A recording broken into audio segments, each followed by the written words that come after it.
Quero ler para os irmãos Efésios 2, de 1 a 10. Efésios 2, de 1 a 10, a carta do apóstolo Paulo à igreja de Éfeso, local onde Paulo provavelmente mais tempo ministrou, os crentes com os quais ele mais tempo gastou, onde ele mais ministrou, onde ele mais ensinou. E ele escreve assim, Efésios 2, de 1 a 10.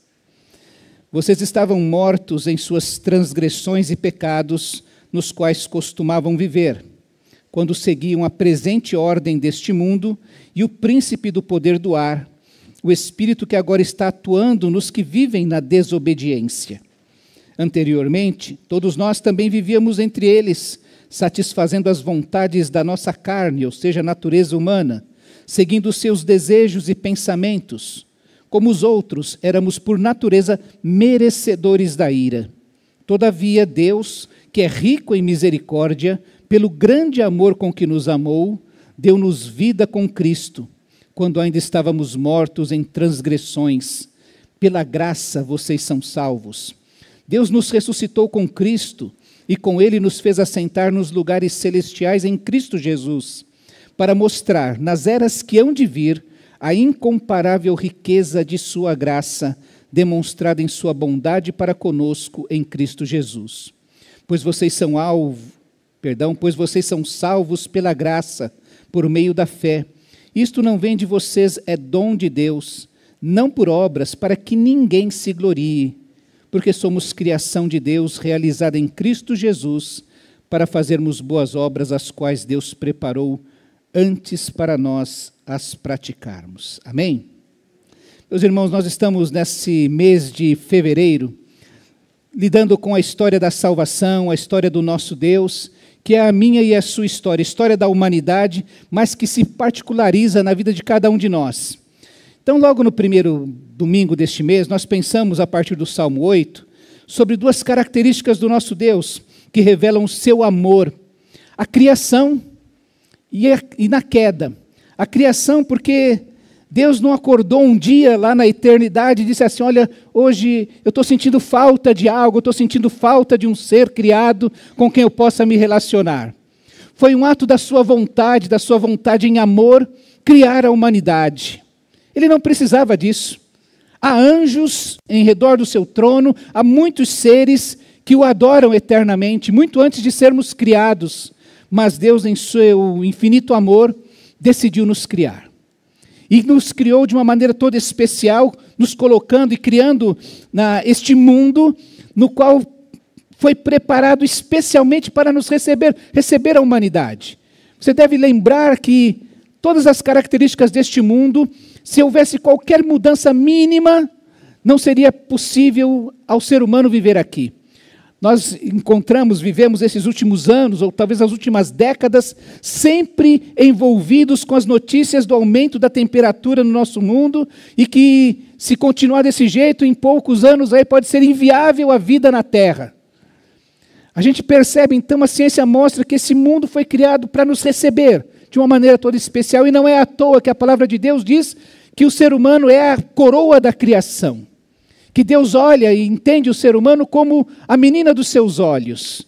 E este mundo criado mostra o amor de Deus quando Ele realiza algo de si e faz algo que não é Ele mesmo, no qual Ele demonstra o seu amor. E diante da queda, da rebeldia do primeiro casal, rebeldia essa que está no meu e no seu coração, que se perpetua de geração em geração, hereditariamente, nossos filhos lindos, nossos netos mais lindos ainda, continuam nascendo pecadores.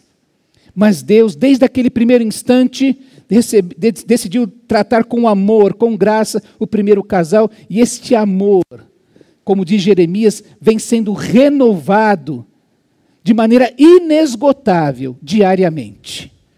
Todas as manhãs, as misericórdias de Deus se renovam, elas são inesgotáveis. Então a gente pensou um pouquinho sobre a criação e a queda. Um Deus que criou um universo tremendo, se dá de cuidar de um ser tão minúsculo como eu e você.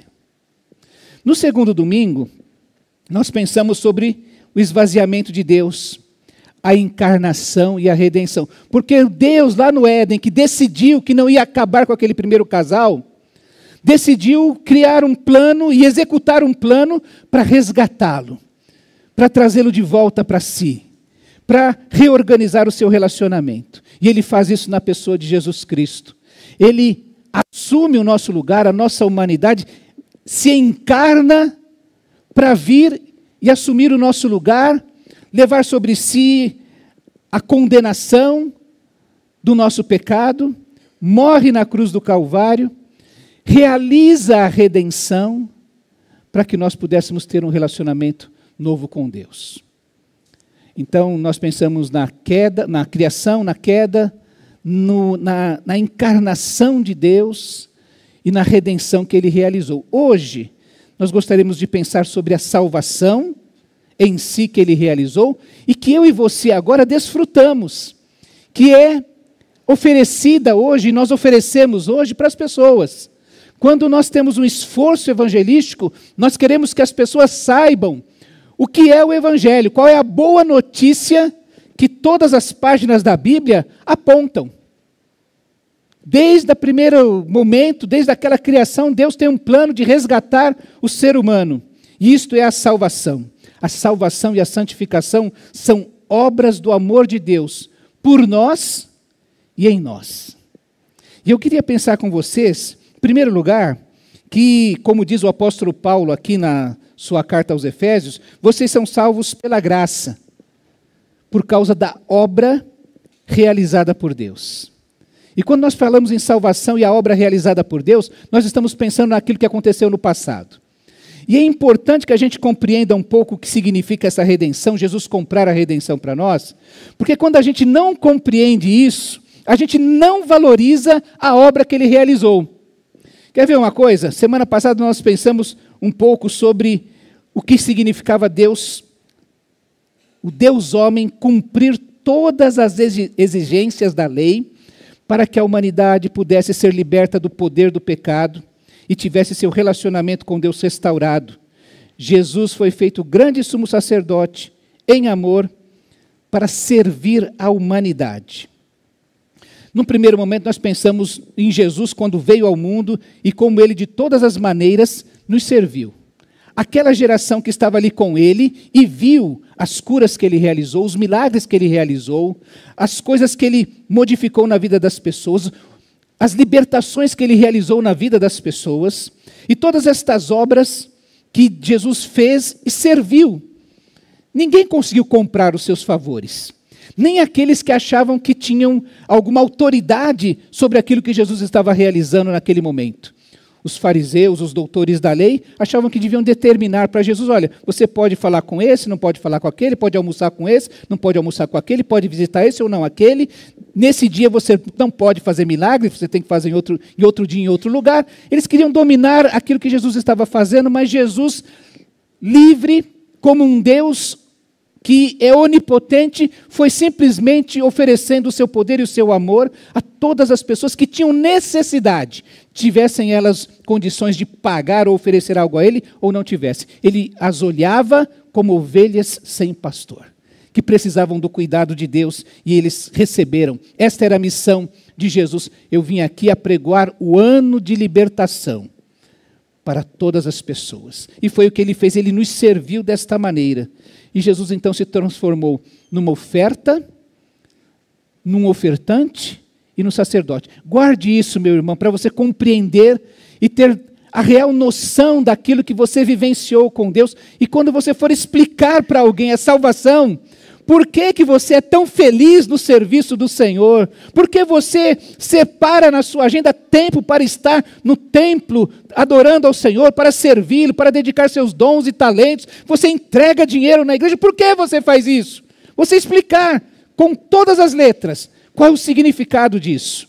Eu vou lhes lembrar que essa semana eu recebi esses videozinhos curtinhos de uma pessoa que já foi muito famosa na internet e que se afastou do Evangelho.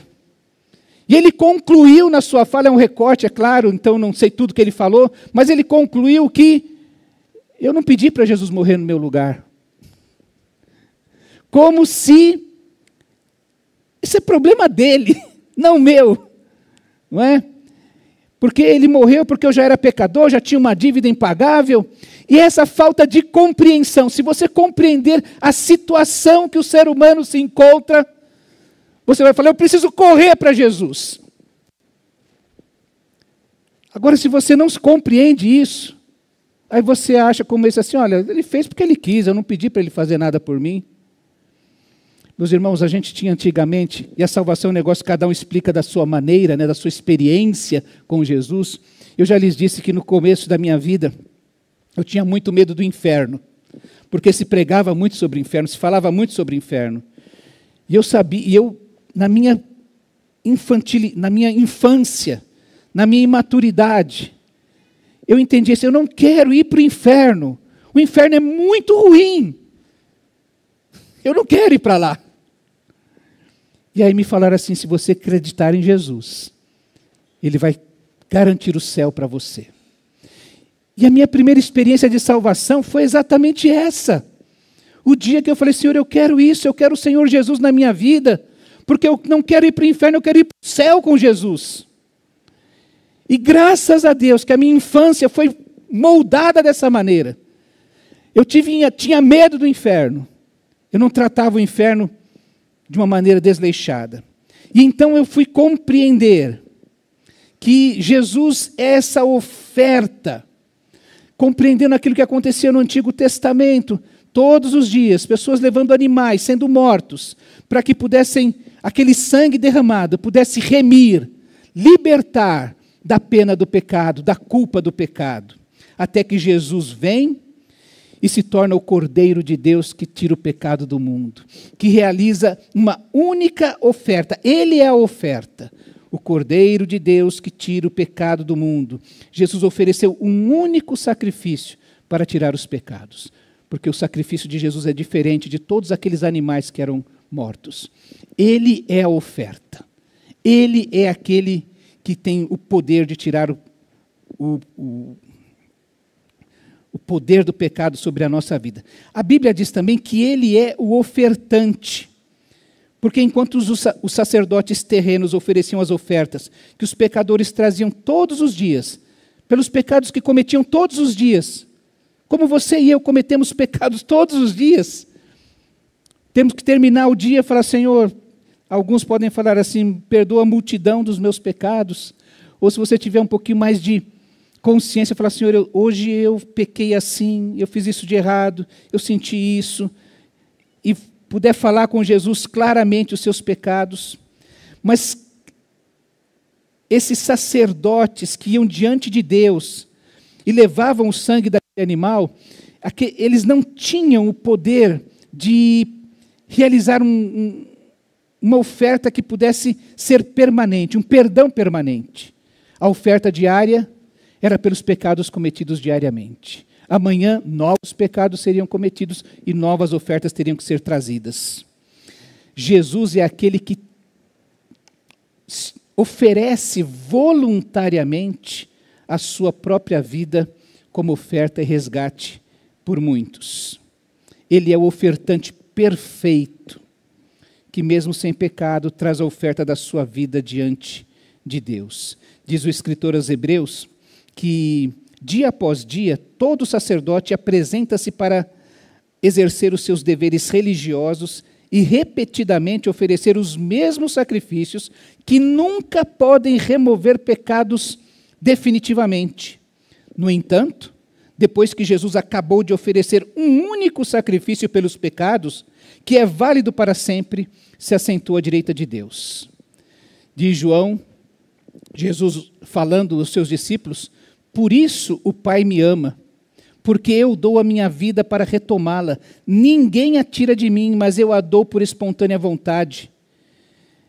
Tenho autoridade para dá-la e para retomá-la, porque esta foi a ordem que eu recebi do meu Pai. Ele é o ofertante que traz a oferta de sua vida e se apresenta diante de Deus para dizer, eis aqui a oferta que tira o pecado definitivamente, que traz um perdão definitivo. E ele se torna o sacerdote. Por isso é importante que ele encarnou para ser um de nós. O sacerdote tem que representar a sua raça, o seu povo. Vamos dizer assim, grosso modo, que o sacerdote paulista não pode ser um baiano. Tem que ser daquele povo. E por isso que para representar a humanidade, não podia ser um anjo, não podia ser o Deus, tinha que ser um homem. E por isso Deus se tornou um homem, para poder representar toda a humanidade diante de Deus. É Ele que se apresenta diante de Deus, com a oferta de si mesmo diante de Deus, e se torna o grande sumo sacerdote, o Filho de Deus, que foi até os céus.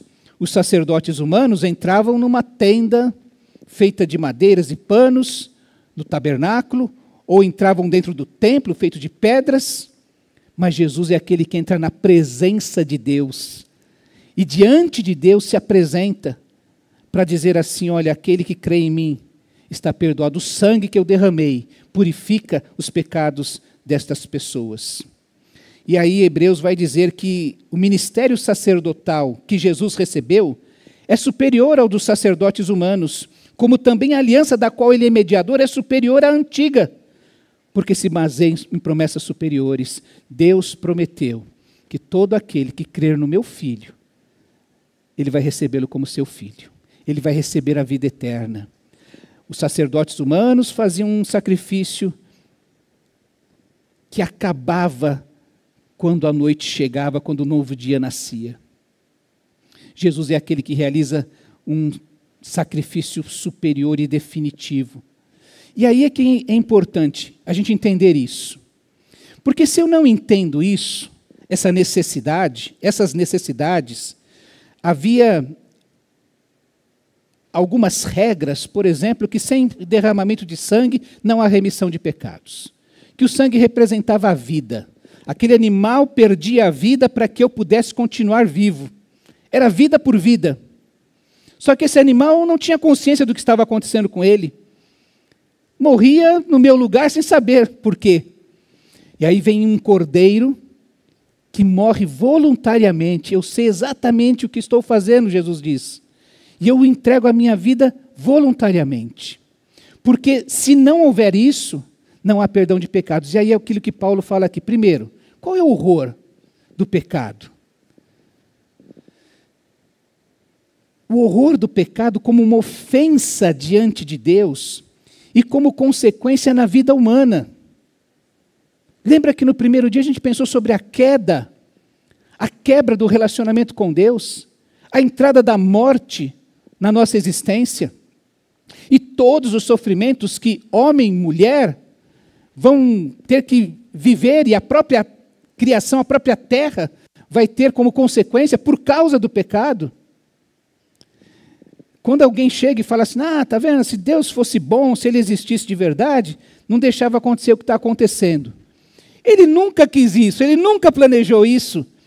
Isso são as consequências das nossas escolhas, desde o primeiro casal até você e eu hoje. O horror do pecado como ofensa à santidade de Deus. O horror do pecado trazendo as suas consequências sobre a humanidade, a tal ponto de Paulo, nesse texto, falar que nós estamos mortos em delitos e pecados. É essa a visão que nós temos, ou que Deus enxerga o ser humano. Alguém pode dizer assim, eu não pedi para Jesus morrer no meu lugar. Mas se Ele não morrer no seu lugar, você continua morto em delitos e pecados. E o fim da sua existência, da sua história, é o inferno. É o distanciamento cada vez maior de Deus. Quando eu tenho consciência disso, como eu disse, a gente corre para Jesus. A gente enxerga aquela pessoa que está com essas ideias de que, olha, eu não pedi para Deus morrer por mim, eu não sei se é tão importante isso. A gente percebe o horror ou a gravidade da situação dele. Deus, nós somos salvos pela graça, por aquilo que Cristo fez. Naquele dia, na cruz do Calvário. Daqui a pouquinho nós vamos celebrar isso. Nós vamos celebrar que Cristo morreu na cruz e que o túmulo que Ele foi sepultado está vazio. Essa é a mensagem que nós temos para passar para as pessoas. Nós somos salvos por causa disso, de uma cruz vazia e de um túmulo vazio. E como diz Hebreus, um trono ocupado por este rei. Nós somos salvos por aquilo que Deus fez por nós.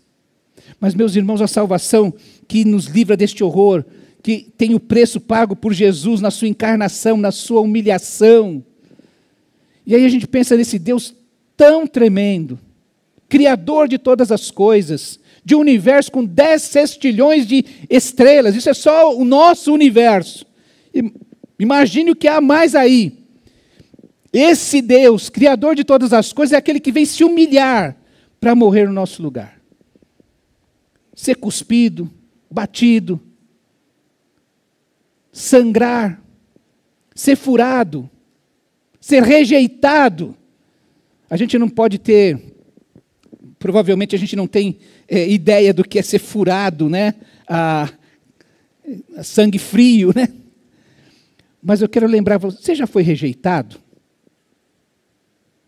Estava falando para os adolescentes, né? Falei, olha, irmão, todo mundo na vida vai tomar fora e dar fora. Você lembra a sua primeira rejeição? Aquele primeiro amor que não deu certo? Ou agora, a gente vive tantas situações assim de familiares que não cuidam uns dos outros. Filhos que não cuidam de seus pais velhos. Famílias que rejeitam uns aos outros. A gente tem algumas coisas que Jesus, ser rejeitado, veio para os seus, mas os seus não quiseram. Pensa um pouquinho nisso tudo. Deus considera o pecado algo muito sério. É tão sério que Ele mandou o seu Filho vir ao mundo. Você já pensou nisso? Que o preço por causa do pecado foi a morte de Jesus? Foi Jesus deixar o trono de glória, vir ao mundo, assumir a humanidade e morrer no nosso lugar? E talvez você encontre alguém que fale assim, isso não é tão assim não. Conhece alguém assim? Que quando lê essas coisas fala, não pode ser isso, Deus não faria isso. É assim que Deus tratou o pecado. De uma maneira muito séria. O pecado é algo tão sério que custou a vida do Filho de Deus. Mas a Bíblia fala também que a salvação que aconteceu lá, é que eu preciso compreender, para começar a ter esse relacionamento, travar esse relacionamento com Jesus, ele é uma salvação, vocês são salvos por causa da graça ou dessa obra contínua de Deus na sua vida. A salvação não aconteceu somente naquela data lá em 1970, 80, seja lá que dia que você aceitou Jesus. A salvação é algo que ela vai se manifestando continuamente na nossa vida. Eu quero lembrar daquilo que o apóstolo Pedro diz, e algumas pessoas ficam assustadas com Pedro, né? Será que ele era salvo antes de negar Jesus? Ou quando foi que ele se converteu finalmente? Ele só aceitou quando desceu o Espírito Santo? Como é que foi? Quando foi que isso aconteceu? É interessante que Pedro, veja o que Pedro fala na sua primeira carta, quando ele diz assim no capítulo 5. O Deus de toda graça, que os chamou para a sua glória eterna em Cristo Jesus, depois de vocês terem sofrido por um pouco de tempo, os restaurará, os confirmará, os fortalecerá e os porá sobre firmes alicerces. A Ele seja o poder pelos séculos. Amém. Pedro é aquele que tem consciência de que a salvação ela é desenvolvida. Lembra do apóstolo Paulo falando aos Filipenses? Desenvolvei a vossa salvação com temor e tremor. Porque Deus é que opera em vocês tanto o querer como o realizar. A salvação não é algo estanque na nossa vida, mas é algo que se manifesta constantemente. E Pedro aqui, confirmando as palavras de Paulo, diz, Deus chamou vocês. Teve um dia que você e eu fomos tocados por Jesus Cristo, pelo Espírito Santo de Deus. De alguma maneira, não sei porquê, como Ele fez aquilo, é como ser encontrado e pego de surpresa. O Senhor me pegou, Senhor. Não dá para... O amor de Cristo nos constrange, quando Paulo fala, Ele nos cerca. A gente fica constrangido diante do que a gente finalmente compreende a respeito do que Deus faz. E é nesse instante que a gente percebe que Deus está nos chamando, nos cercando, pedindo para que você tenha um relacionamento sério com Ele, para que você compreenda a salvação que Ele realizou, como oferta, como ofertante, como sacerdote, e que Ele está oferecendo a você. Não está cobrando nada de você.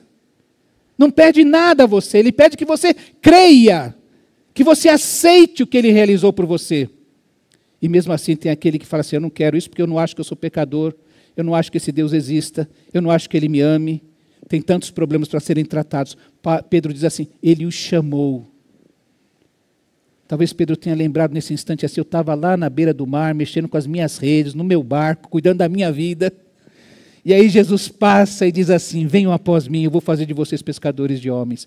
E a minha vida foi mudada de uma vez por todas. Eu comecei a me envolver com Ele, eu comecei a ver os milagres que Ele realizava. Eu comecei a perceber que Ele, inclusive, fazia coisas que eu não pensei que Ele pudesse fazer. Chegou um dia que eu finalmente, olhando para Jesus assim, bem nos olhos, eu falei, Tu és o Cristo, o Filho do Deus vivo. Eu compreendi quem Ele finalmente é. E nessa caminhada com Jesus, eu ainda cometi aquele pecado. Talvez Pedro até fale assim, olha, foi o meu maior pecado. De todos os que eu tenho, o pior de todos. Lembra que Paulo fala isso, né? Eu sou o pior dos pecadores. Porque eu persegui a igreja, eu fui blasfemo, insolente. Pedro talvez tenha falado lá no seu coração, nossa, de todos os meus pecados, falar demais, ser bravo, sabe? O pior deles foi ter negado a Jesus, 3 vezes ainda. Não é? Talvez Pedro tenha pensado nisso e disse, olha, Jesus foi fazendo com que eu crescesse. É por isso que ele fala que ele vai restaurar cada um de nós. Lembra de Pedro? Desse Pedro que negou a Jesus, que inclusive entendeu, percebeu, ou estava entendendo que não deveria mais ser um apóstolo de Jesus, quis voltar a rede ao mar, e Jesus aparece para restaurá-lo. Essa palavra é aquela palavra que fala sobre você ligar 2 ossos que estão quebrados. Nós temos alguns irmãos que passaram essa experiência aqui na igreja nesses últimos anos, não é? Vai ligar novamente, vai restaurar, para que tudo possa funcionar direito. Ele vai confirmar, nos momentos mais difíceis da minha vida, Ele vai manter a sua promessa, e vai me segurar nas suas mãos, e vai me sustentar. Pedro passou por isso. Ele deve ter falado assim, puxa, por que eu olhei para o vento, né? Ou por que eu fiquei dando atenção ao vento? Por que eu olhei para as ondas do mar? Eu devia ter ficado firme. Ainda bem que diante do meu grito, Jesus estendeu a sua mão. E não foi para dar bronca. Por que você duvidou? Estava tão perto. Porque Jesus é aquele que chama, que restaura, que confirma e que vai fortalecer. É isso que Pedro está falando para nós. Ele vai confirmar, ele vai nos fortalecer, nos colocar em firmes alicerces. A gente estava falando para os casais sábado passado, e lembrando da história da rocha. Da metáfora das 2 casas, uma construída sobre a areia e uma construída sobre a rocha. A diferença não está no processo, mas no resultado. Uma casa cai, a outra fica de pé. Diante dos mesmos temporais, dos mesmos ventos, da mesma chuva, uma cai, a outra permanece de pé porque está sobre a rocha. Nós sabemos que a nossa rocha é Jesus. O propósito de Deus é uma obra completa. A salvação, o crescimento e a vitória. Porque Ele vai dizer assim que Ele os fortalecerá e os porá firmes sobre alicerces no futuro. Ele está falando desse momento em que nós finalmente teremos vencido, teremos ultrapassado o ponto de partida, aquela faixa que diz que é a vitória. Você passou, e como disse popularmente, passou dessa para melhor. E a gente vai entrar nessa eternidade muito melhor na presença do Senhor. A propósito de Deus é a salvação, o crescimento que nós vivemos e, finalmente, a vitória. Por isso que Paulo, quando escreve aos Filipenses, lembra que ele está dentro de uma cadeia, escrevendo aos seus irmãos, diz assim, eu estou convencido, eu fui convencido. Uma hora a gente pode pensar assim, o que foi que Paulo viveu, aprendeu, que o convenceu disso? Mas hoje eu quero só citar o versículo, que ele diz: eu estou convencido de que aquele que começou a boa obra em vocês há de completá-la até o dia de Cristo Jesus. Meu irmão, eu quero dizer uma coisa para você. Você pode estar achando assim que você está faltando 95% do que você precisa para ser cristão. O Senhor Jesus prometeu que Ele vai completar a sua obra. Não desista, porque Ele tem o poder para fazer isso. E Paulo está falando assim: eu estou convencido que Ele vai completar, inclusive na minha vida. O propósito de Deus é que o sofrimento pelo qual nós passamos seja pouco, seja em duração ou amplitude, e que seja para a glória dEle. Tá? É por isso que Paulo fala assim: considero, pois, que os sofrimentos do tempo presente não podem ser comparados com a glória que em nós há de ser revelada. O que eu vivo hoje, as dificuldades que eu enfrento, as angústias, os temores, a incredulidade que toma meu coração por vezes, não se compara com o que há de ser revelado. Você vai lembrar que Paulo escreve aos Coríntios e diz assim, que nem olho viu, nem ouvido ouviu, nem jamais passou pelo coração humano o que Deus tem preparado para aqueles que o amam.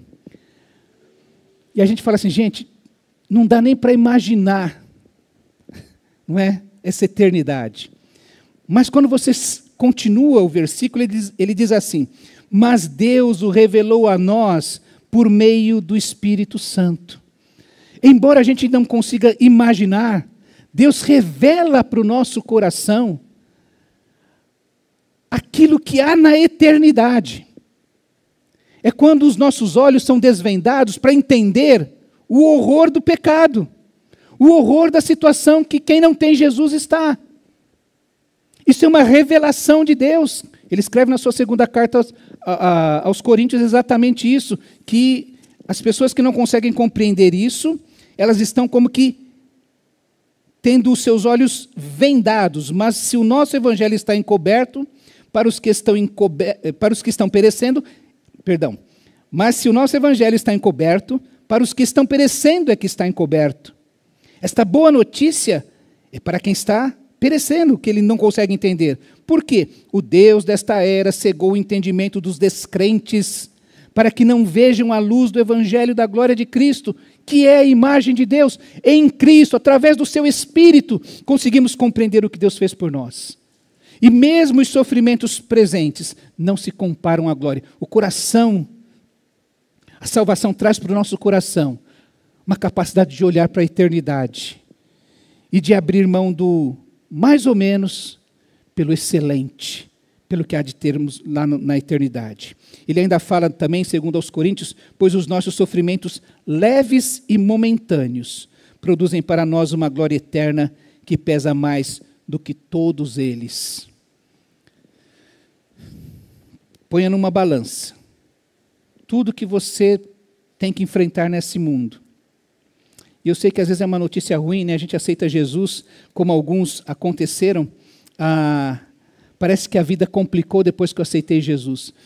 E é interessante, meus irmãos, eu conversando com um irmão essa semana, ele falava assim: olha, pastor, passou aquela fase da opressão, da luta, eu querendo vir para a igreja e parece que os canhões sendo atacados por mim. Aquela primeira fase passou.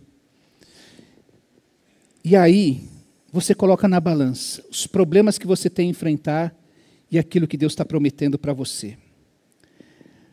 E quando Pedro fala a respeito de Deus nos restaurar e confirmar e fortalecer, ele está falando exatamente de prover tudo o que é necessário diante das nossas provações e consertar qualquer dano que ela traga para nós. Eu queria convidar você, inclusive, para uma coisa. Hoje a gente tem na nossa sociedade, a gente só consegue resolver as coisas, parece-me, algumas pessoas, se forem lá atrás e descobrir onde é que começou.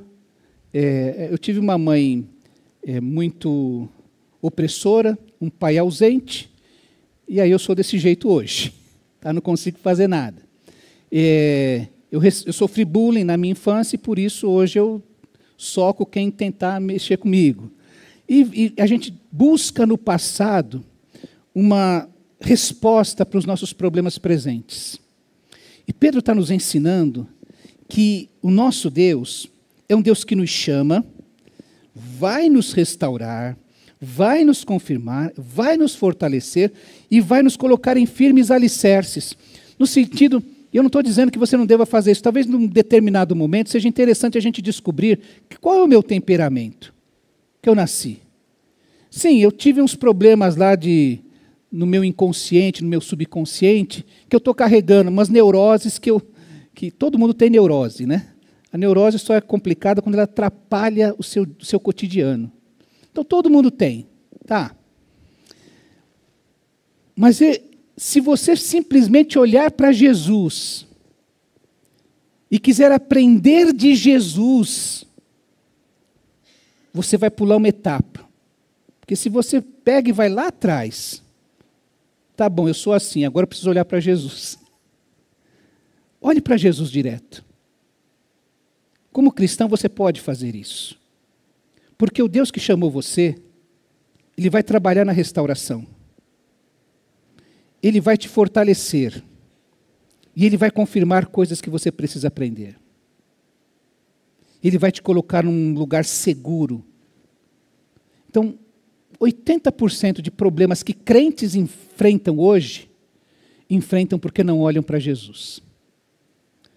E aí, quando eles querem tratar, eles precisam de um psicólogo, de um psicanalista, do psiquiatra, do remédio, porque eles não olharam para Jesus. E aquilo lá foi tomando o espaço, tomando lugar. Que chega uma hora que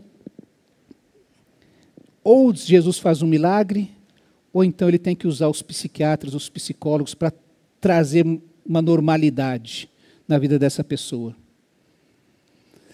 Então olhe para Jesus, porque Ele vai prover tudo o que é necessário, para consertar, inclusive, aquilo que as provações e causar de dano na sua vida. Vamos lembrar, por exemplo, que Paulo, no capítulo, eu quero encerrar pensando nisso de Paulo. Lá no capítulo 11 de 2ª Carta aos Coríntios, Paulo relata como foi o seu ministério, como foi a sua vida. E ele fala de muitos sofrimentos. Olha que interessante. Ele diz assim: eu trabalhei muito mais, fui encarcerado mais vezes, fui açoitado mais severamente e exposto à morte repetidas vezes, 5 vezes recebi dos judeus 39 açoites, 3 vezes fui golpeado com varas, 1 vez apedrejado, 3 vezes sofri naufrágio, passei uma noite e um dia exposto à fúria do mar, estive continuamente viajando de uma parte a outra, enfrentei perigos nos rios, perigos de assaltantes, perigos dos meus compatriotas, perigos dos gentios, perigos na cidade, perigos no deserto, perigos no mar e perigos de falsos irmãos. Trabalhei arduamente, muitas vezes fiquei sem dormir, passei fome e sede e muitas vezes fiquei em jejum, suportei frio e nudez. Além disso, enfrento diariamente uma pressão interior, a saber, a minha preocupação com todas as igrejas. Quem está fraco, que eu não me sinta fraco? Quem não se escandaliza, que eu não me queime por dentro? E aí ele diz assim: se devo orgulhar-me, que seja nas coisas que mostram a minha fraqueza. O Deus e Pai do Senhor Jesus, que é bendito para sempre, sabe que não estou mentindo. E ele vai falar exatamente, olha, eu vou me orgulhar nas minhas fraquezas, porque nessas fraquezas foi que ele recebeu forças. Nós estamos lendo o capítulo 11 de 2 aos Coríntios. No capítulo 12 ele vai falar do quê? Do seu espinho na carne. E que diante do espinho da carne, o que foi que ele fez? Quem lembra? Irmãos, o que Paulo fez diante do seu espinho da carne? Ele orou. Orou insistentemente diante de Deus. E ele vai dizer que Deus, Jesus, respondeu para ele, diante da sua luta contra esse espinho na carne, que Jesus disse a ele assim: minha graça é suficiente para você, pois o meu poder se aperfeiçoa na fraqueza. Você pode dar um glória a Deus por isso? A sua fraqueza, a sua luta, a sua provação, para ela, Jesus já tem uma resposta. A minha graça te basta. A minha graça te basta. E Paulo vai terminar essa parte dizendo exatamente isso. Portanto, diante da graça de Deus, que se aperfeiçoa na minha fraqueza, e que se aperfeiçoou quando Paulo estava tomando 39 açoites nas costas, que estava se manifestando quando ele estava assim, está roncando aqui, gente. Eu estou com fome. Eu estou com frio. Essas coisas você já sentiu alguma vez, não é? E foi porque você esqueceu a blusa em casa. Você ainda dá aquela tapa na testa. Falei, por que eu não ouvi minha mãe? Né? Mas Paulo está falando que olha, eu sofri estas coisas porque eu estava obedecendo a Jesus. E eu sofri estas coisas porque me perseguiram por causa de Jesus. E ele está dizendo assim, Jesus em momento algum me abandonou. A sua graça me fortaleceu. Na minha fraqueza, a graça de Jesus transbordou abundantemente, de tal maneira que chegou uma hora que eu falei, eu não preciso mais me preocupar, eu vou me gloriar, eu vou me alegrar nas minhas fraquezas. Paulo é fortalecido também nas suas fraquezas, ou como nós lembramos de Jesus no Getsêmani, quando ele mais se identificou com a nossa humanidade. A morte, o horror da morte. A morte que existe, meu querido, porque aquele primeiro casal pecou. A morte entrou na existência humana por causa do pecado. E até o Jesus, vivendo a nossa humanidade, experimentando a nossa humanidade, se angustiou profundamente por causa da morte. E diante da sua angústia, onde ele foi buscar forças, foi receber forças, na oração, buscando em Deus forças, e recebeu de Deus sustento, forças, para enfrentar a morte por nós na cruz. Quando Paulo e Silas também estavam lá em Filipos, presos no tronco, à meia-noite, cantavam e oravam a Deus. E receberam forças. Foram sustentados. A salvação, meus irmãos, que aconteceu lá em 1900 e alguma coisa na sua vida. Ou em 2000, né? Tem gente, eu já sou do século passado, mas tem gente que faz 2, 3, 10 anos. Ela hoje existe na nossa vida. A salvação e a santificação são obras da graça de Deus. Confiamos na hora de aceitar a salvação. Então, meu querido, confiemos na hora de exercer a salvação. Amém? Quero convidar você a ficar em pé. Nós vamos orar a Deus, porque hoje nós pensamos na salvação. Nós falamos a respeito da santificação, que é esse processo no qual Deus vai trabalhando através das nossas provações, das nossas lutas, das nossas fraquezas, a ponto de nos fazermos parecidos, ou de nos tornar parecidos com Jesus. Salvação é isso. É aquele momento no qual finalmente eu criei em Jesus, como eu disse para os irmãos, não tem mais inferno na minha vida. Não tem mais. Se eu tiver que enfrentar a morte agora, eu vou estar com Jesus nos céus. Mas a salvação é para hoje.